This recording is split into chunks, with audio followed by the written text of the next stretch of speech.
രാഹുലിന്റെ phone call വന്നതും ഗംഗ അതീവ സന്തോഷത്തോടെ ഫോണെടുത്ത് ചെവിയോരം ചേർത്ത് വെച്ചുകൊണ്ട് പറഞ്ഞു, ഹലോ രാഹുലേട്ടാ. ഗംഗ എന്ത് ചെയ്യുമായിരുന്നു? ഞാൻ വെറുതെ അമ്മയോട് സംസാരിച്ച് അടുക്കളയിൽ നിൽക്കുമായിരുന്നു. ഏട്ടൻ കഴിച്ചോ? ഇല്ലടോ, ഞാൻ എന്താ കഴിക്കാൻ കയറിയതേ ഉള്ളൂ. ഇന്ന് എനിക്ക് ചിലപ്പോ കുറച്ച് നേരത്തെ വരാൻ കഴിയും. ഇന്നധികം ഓട്ടോ ഒന്നുമില്ല. ആണോ? പിന്നെ ഏട്ടാ, മറ്റേ കാര്യം പറയണ്ടേ? പെട്ടെന്ന് ഗംഗ അങ്ങനെ പറഞ്ഞപ്പോ രാഹുലിന് കാര്യം മനസ്സിലായില്ല. ഏത് കാര്യമാ? ഏട്ടാ, സനീഷേട്ടന്റെ കാര്യം. ഓ, അതാണോ? അത് ഞാൻ വന്നിട്ട് സംസാരിക്കാടോ. ശരി ഏട്ടാ, ഏട്ടൻ ആഹാരം കഴിക്കും. പറഞ്ഞുകൊണ്ട് ഗംഗ ഫോൺ വെച്ചു. അടുക്കളയിലേക്ക് ചെന്നു. ആരായിരുന്നു ഗംഗയെ വിളിച്ചത്? രാഹുലേട്ടൻ അമ്മേ. ഏട്ടൻ ഊണ് കഴിക്കാൻ കയറിയ സമയത്തേ വെറുതെ വിളിച്ചതാ. ഗംഗ പറഞ്ഞുകൊണ്ട് സിങ്കിൽ കൂട്ടിയിട്ടിരുന്ന പാത്രങ്ങൾ ഓരോന്നായി കഴുകാൻ തുടങ്ങി. ഉഷ ആ സമയത്ത് ഒരു ചിരിയോടെ അവളെ നോക്കുകയായിരുന്നു. ഒപ്പം അവർ നെഞ്ചിൽ കൈവച്ച് മൗനമായിട്ട് ഭഗവാനോട് പ്രാർത്ഥിക്കുകയും ചെയ്തു. അവർക്കറിയാം ഗംഗയും രാഹുലും ഇപ്പോൾ പരസ്പരം മനസ്സിലാക്കി സന്തോഷത്തോടെയാണ് കഴിയുന്നതെന്ന്. അതേസമയം ഗായുവിന് വീട്ടിൽ വന്നിട്ട് മൂടിക്കെട്ടിയ ഒരു ഭാവമാണ്. മറ്റൊന്നും കൊണ്ടല്ല, മഹേഷിനെ വിട്ടുപിരിഞ്ഞു പോകുന്നതിൽ അവൾക്ക് വല്ലാത്ത വിഷമമുണ്ട്. പിന്നെ അമ്മയുടെയും അച്ഛൻ്റെയും സ്നേഹലാളനങ്ങൾക്കിടയിൽ അവളതൊന്നും പുറത്തു കാണിക്കാതിരുന്നു, അത്രമാത്രം. വന്ന നേരം തൊട്ട് നിധിയും ബാലയും അവളെ വിടാതെ പിന്തുടരുന്നുണ്ട്. അവൾക്കൊപ്പം ഓരോന്നൊക്കെ മിണ്ടിയും മറിഞ്ഞു ഇരിക്കുവാണ് രണ്ടുപേരും. ശ്യാമള വരും വഴി തന്നെ ഗായത്രിക്ക് ഇഷ്ടമുള്ള ആഹാര സാധനങ്ങളൊക്കെ വാങ്ങിയിട്ടാ വന്നത്. പുഴമീൻ അവൾക്ക് ഭയങ്കര ഇഷ്ടമായതുകൊണ്ട് തന്നെ അത് തന്നെ ഉണ്ടാക്കാൻ അവർ തീരുമാനിച്ചു. ഗായുവിനി എപ്പോഴും സ്റ്റെപ്പ് കയറിയിറങ്ങാൻ ബുദ്ധിമുട്ടായല്ലോ എന്ന് കരുതി മുകളിലെ അവളുടെ റൂം ബാലയും നിധിയും ചേർന്ന് താഴേക്ക് ഷിഫ്റ്റ് ചെയ്തു.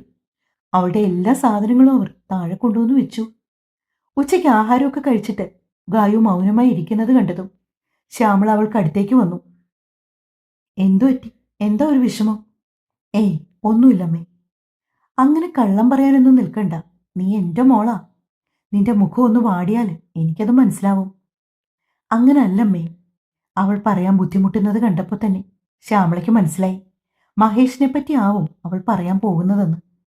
കുറച്ച് ദിവസം നിന്നിട്ട് മോള് മഹേഷിന്റെ അടുത്തേക്ക് പൊയ്ക്കോ. ശ്യാമള വളരെ സ്നേഹത്തോടെ അവളുടെ നെറുകയിൽ മൃദുവായി തലോടിക്കൊണ്ട് പറഞ്ഞതും ഗായു അവരെ ചുറ്റിപ്പിടിച്ചു.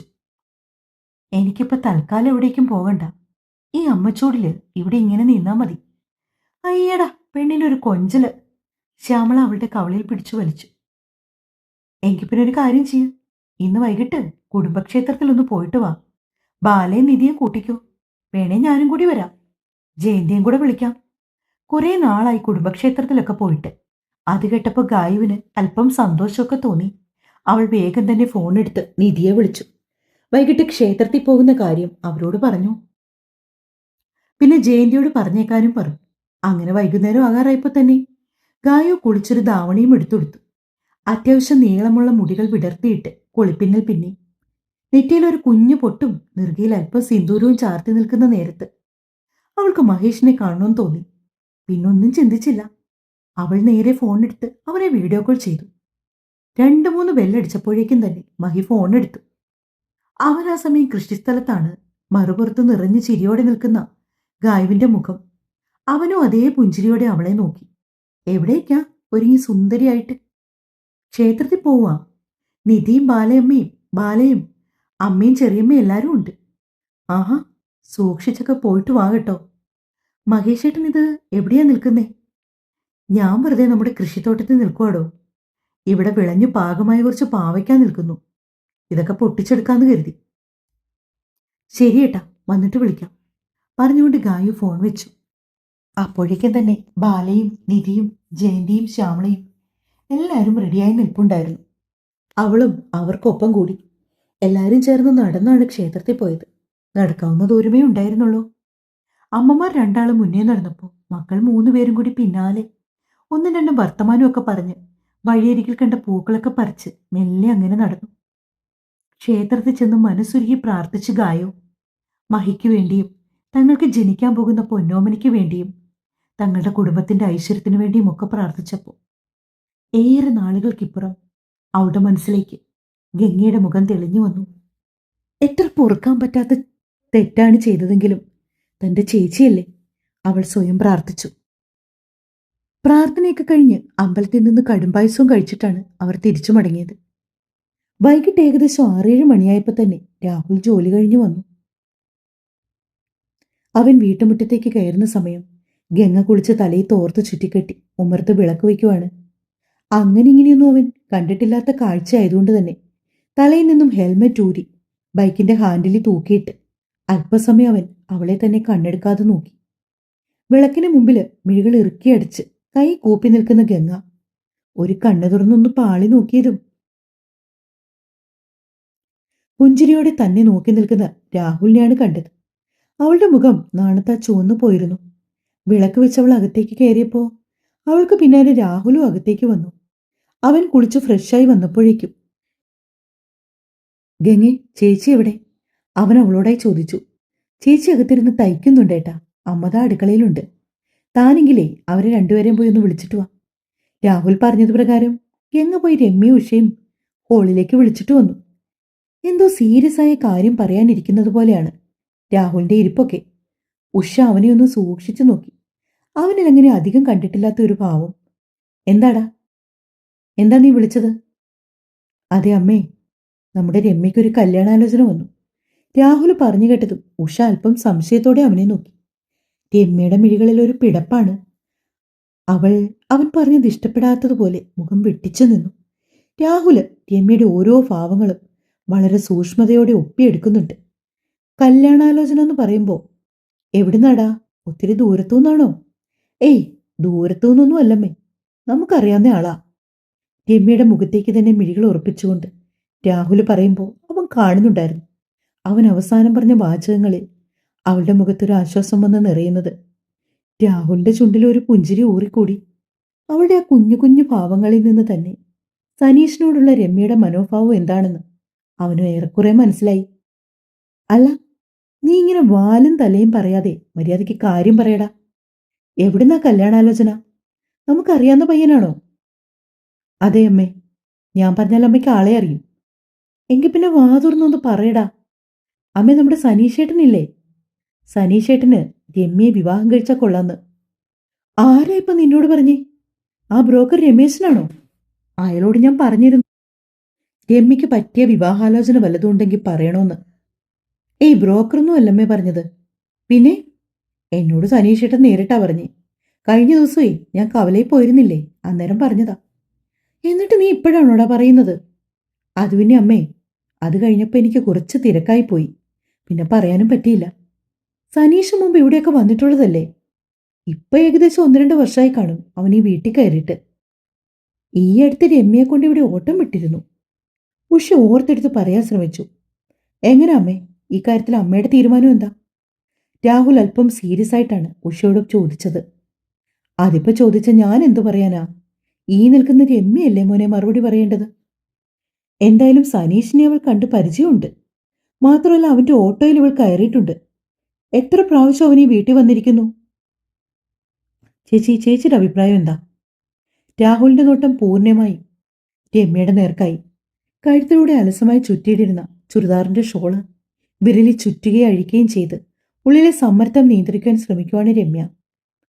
എന്താണെങ്കിലും തുറന്നു പറ ചേച്ചി. രാഹുലിന് പിന്നിൽ നിന്ന് ഗംഗ രമ്യയ്ക്ക് അടുത്തേക്ക് വന്നു. അവളുടെ തോളി കൈവച്ചുകൊണ്ട് മൃദുവായി പറഞ്ഞു. എനിക്കിപ്പോ ഒരു വിവാഹമൊന്നും വേണ്ടമ്മേ. ഒരു 2 വർഷം കൂടി കഴിഞ്ഞിട്ട് മതി വിവാഹമൊക്കെ. 2 വർഷമോ? അതെന്താ ഇപ്പോ ഈ ഒരു 2 വർഷത്തിന്റെ കണക്ക്? സത്യം പറഞ്ഞാൽ കുറച്ചുകൂടി നേരത്തെ തന്നെ നിന്നെ നല്ലൊരു കുടുംബത്തിലേക്ക് വിവാഹം കഴിപ്പിച്ചയക്കണമെന്നായിരുന്നു എൻ്റെ ആഗ്രഹം. പിന്നെ നമുക്ക് പറ്റിയ ആലോചനയൊന്നും വരാത്തോണ്ടാ ഇത്രയും നാൾ നീണ്ടു പോയത് തന്നെ.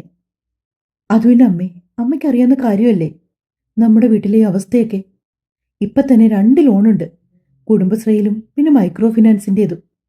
അതുമാത്രമല്ല, അല്ലാതെ ഇവിടെ കുറേ കാര്യങ്ങളൊക്കെ ഉണ്ട്. രമ്യ എങ്ങും തൊടാതെ പറഞ്ഞു നിർത്തി. അതോടെ അവൾ എന്താണ് ഉദ്ദേശിക്കുന്നതെന്ന് അവന് മനസ്സിലായി. തൽക്കാലം ചേച്ചി അതിനെക്കുറിച്ചോർത്ത് വിഷമിക്കണ്ട. ഞാനെന്തായാലും ജോലിക്ക് പോകുന്നുണ്ടല്ലോ. മാത്രമല്ല, എന്റെ ജോലി സ്ഥിര വരുമാനമുള്ളതാ. എനിക്ക് മാസത്തിലാ ശമ്പളം കിട്ടുന്നേ. പിന്നെ ദൂരം കൂടുതലുള്ള ഓട്ടങ്ങൾക്ക് അധികമായിട്ട് മാർട്ടിൻ ചേട്ടൻ തരുന്നുമുണ്ട്. അതുകൊണ്ട് ഇനി എന്തായാലും പഴയതുപോലെ ഒരു ബുദ്ധിമുട്ട് നമുക്ക് ഉണ്ടാകത്തില്ല. അത് ഞാൻ ഉറപ്പു തരാം. വീട്ടിലെ പ്രശ്നങ്ങളും ലോണിൻ്റെയും ചിട്ടിയുടെയും കാര്യമോർത്താണ് ചേച്ചി ഇങ്ങനെ പിന്നോട്ട് വലിയുന്നെങ്കിൽ അത് വേണ്ട. അതെല്ലാം മാറ്റി വെച്ചിട്ട് ചേച്ചി പറ. എന്താ ചേച്ചിയുടെ അഭിപ്രായം സനീഷേട്ടനെ കുറിച്ച്? വേണ്ട രാഹുലേ, അതൊന്നും ശരിയാവില്ല. രമ്യ പറഞ്ഞുകൊണ്ട് മുഖം കുനിച്ചു. അതെന്താ? ചേച്ചിക്ക് സനീഷേട്ടനെ ഇഷ്ടമല്ലേ? സത്യം പറഞ്ഞാൽ ചേച്ചിക്ക് വേണ്ടിയാ സനീഷേട്ടൻ ഈ 2 വർഷക്കാലം വെയിറ്റ് ചെയ്തത്. ചേച്ചിക്കെല്ലാം അറിയാവുന്നതല്ലേ? പെട്ടെന്ന് രാഹുലിന്റെ വായിൽ നിന്ന് അറിയാതെ ആ വാക്കുകൾ വീണുപോയതും രമ്യ പകപ്പോടെ നോക്കിയത് ഉഷയാണ്. അബദ്ധം പിടിഞ്ഞതുപോലെ നാവ് കടിച്ചു പോയിരുന്നു അവൻ. ഗംഗ രാഹുലിനെ നോക്കി കണ്ണുരുട്ടി പേടിപ്പിക്കുന്നുണ്ട്. ഉഷയവർ 3 പേരെ മാറി മാറി നോക്കുന്നതാണ്. അതെന്താ രമ്യേ രാഹുൽ അങ്ങനെ പറഞ്ഞത്? നീ അവന് വാക്കുവല്ലതും കൊടുത്തോ? ഏയ് ഇല്ലമ്മേ, ഞാൻ അങ്ങനെയൊന്നും പറഞ്ഞിട്ടില്ല. രമ്യ നിന്ന് വിക്കി. നീ പറയാതെ പിന്നെ അവൻ എന്തിനാ നിന്നെ കല്യാണം കഴിക്കാനായിട്ട് 2 വർഷം കാത്തിരുന്നത്? ഉഷ ഇരുന്നിടത്തുനിന്ന് എഴുന്നേറ്റു. രമ്യയ്ക്ക് പേടിയായി. അമ്മേ, അമ്മ എന്തിനാ ചേച്ചിയോട് ചൂടാകാൻ നിൽക്കുന്നേ? സനീഷേട്ടന് രമ്യ ചേച്ചി ഇഷ്ടമായിരുന്നു. പണ്ടെങ്ങാണ്ട് സനീഷേട്ടൻ അത് പറയുകയും ചെയ്തു. അപ്പൊ ചേച്ചിയായിട്ട് തന്നെ അത് വേണ്ടെന്ന് വെച്ചു. പക്ഷെ പുള്ളിക്കാരന്റെ മനസ്സിൽ ചേച്ചി അങ്ങ് ഉറച്ചുപോയി.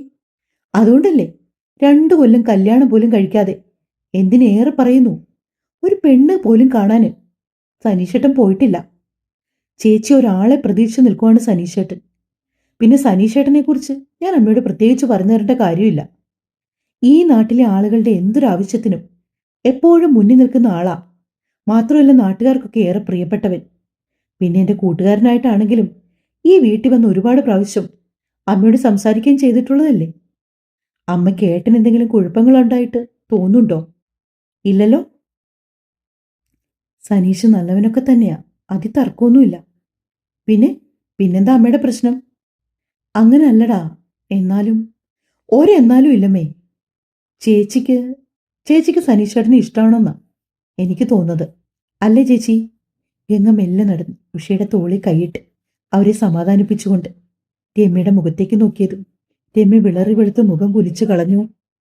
ദാ നോക്ക്, നനഞ്ഞ കോഴിയെപ്പോലെയുള്ള ആ നിൽപ്പ് കണ്ടാൽ തന്നെ അറിയില്ലേ ചേച്ചിക്ക് സനീഷേട്ടനെ ഇഷ്ടാ.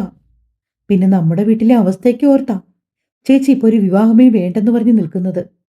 ആണോ രമ്യ? ഉഷ ചോദിച്ചപ്പോൾ രമ്യയുടെ മറുപടി മൗനം. മുഖം കുനിച്ച് അതേ നിൽപ്പ് നിൽക്കുവാണ് അവൾ ഇപ്പോഴും. ഉഷ അവൾക്കടുത്തേക്ക് വന്നു നിന്നുകൊണ്ട് തോളി കൈവച്ചു. നിറഞ്ഞു മിഴിയാലെ രമ്യ അവരെ ഒന്ന് നോക്കി. പിന്നെ ചോദ്യവും പറച്ചിലും ഒന്നുമില്ലാതെ ഉഷയുടെ ചുമലിലേക്ക് മുഖം പൂഴ്ത്തി ഏങ്ങി ഏങ്ങി കരഞ്ഞു. ഉഷയുടെ കണ്ണുകൾ നിറഞ്ഞു വരുന്നുണ്ടായിരുന്നു. മറ്റാരേക്കാളേറെ, എന്തിനേറെ പറയുന്നു, മരിച്ചുപോയ തന്റെ ഭർത്താവിനേക്കാളേറെ തന്നെ മനസ്സിലാക്കിയ മകളാണ്. ഓരോ തളർച്ചയിലും താങ്ങായിട്ടൊപ്പം നിന്നവൾ. പറയാതെ കണ്ടറിഞ്ഞ് തന്റെ വിഷമങ്ങളും തന്റെ ബുദ്ധിമുട്ടുകളും മനസ്സിലാക്കിയവൾ. ഈ ഒരു മകളെ ഓർത്ത് എന്നും എക്കാലത്തും അഭിമാനം മാത്രമേ ഉണ്ടായിട്ടുള്ളൂ. നിനക്ക് സനീഷിനെ ഇഷ്ടമാണോ രമ്യെ? ഉഷ മെല്ലെ ചോദിച്ചു. രമ്യ അപ്പോഴും അവരുടെ ചുമലിൽ മുഖം പൂഴ്ത്തി അതേ നിൽപ്പ് തന്നെ. പറ മോളെ, നിനക്ക് ഇഷ്ടമാണോ സനീഷിനെ? അങ്ങനെയാണെങ്കിൽ സംസാരിക്കാം. പെണ്ണ് കാണാൻ വരാൻ പറയാം. എല്ലാം അതിൻ്റെ രീതിയിൽ തന്നെ നടക്കട്ടെ. ഇനി എൻ്റെ മോൾ അമ്മയ്ക്ക് വേണ്ടി ജീവിതം ഹോമിക്കരുത്. ഇത്രയും കാലം എനിക്ക് താങ്ങായും തണലായും നിന്നില്ലേ, അത് മതി. ഇനി നിനക്കും വേണം ഒരു കുടുംബമൊക്കെ. ഉഷ ഒഴുകിയിറങ്ങിയ കണ്ണീർ തുടച്ചുകൊണ്ട് പറഞ്ഞു. രമ്യ ഒന്നും മിണ്ടാതെ മുറിയിലേക്ക് ഓടിപ്പോയി വാതിൽ ചേർത്തടിച്ച് വാതിൽ പാളിയിൽ ചാരി നിന്ന് ശബ്ദമില്ലാതെ കരഞ്ഞു.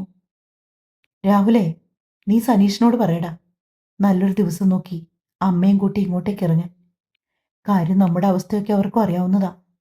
എങ്കിലും വീട്ടുകാർ തമ്മിൽ ഒന്ന് സംസാരിക്കണ്ടേ? അമ്മേ, ചേച്ചിയോട് ഒന്നുകൂടി ചോദിക്കണോ? വേണ്ടടാ, അവൾക്ക് അവനെ ഇഷ്ടാ. അതല്ലേ അവൾ ഓടി അകത്ത് കയറിയത്. ഉഷ കണ്ണീരിനടിയിലും ഇളം പുഞ്ചിരിയോടെ പറഞ്ഞു. ഗംഗയുടെ മുഖത്തും സന്തോഷമാണ്. രാഹുൽ ചിരിയോടെ തലകുലുക്കിക്കൊണ്ട് ഫോണും എടുത്ത് മുറ്റത്തേക്ക് ഇറങ്ങിപ്പോയി. സനീഷേട്ടൻ നിന്ന് സേവ് ചെയ്തിട്ട നമ്പറിലേക്ക് രാഹുൽ കോൾ ചെയ്തു. ആ സമയം ഓട്ടോ ഒക്കെ കഴിഞ്ഞ് വണ്ടി ഒതുക്കാനായിട്ട് തിരികെ വീട്ടിലേക്ക് പോയിക്കൊണ്ടിരിക്കുകയാണ് സനീഷ്.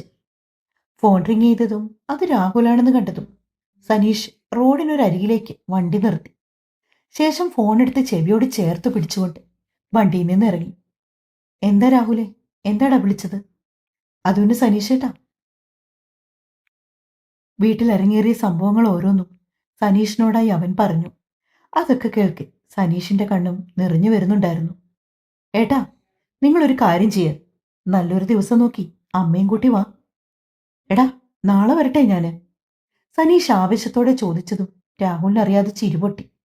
രാഹുലിന്റെ പൊട്ടിച്ചിരി കേട്ടുകൊണ്ട് സനീഷ് കോൾ കട്ട് ചെയ്തു. ഒഴുകാൻ മടിച്ചു നിന്ന കണ്ണീർ തുള്ളികളെ ഇട്ടിരുന്ന കാക്കി ഷർട്ടിന്റെ കോളർ കൊണ്ട് തുടച്ചെടുത്ത് നിറഞ്ഞ മനസ്സോടെ അവൻ വീട്ടിലേക്ക് വണ്ടി പായിച്ചു.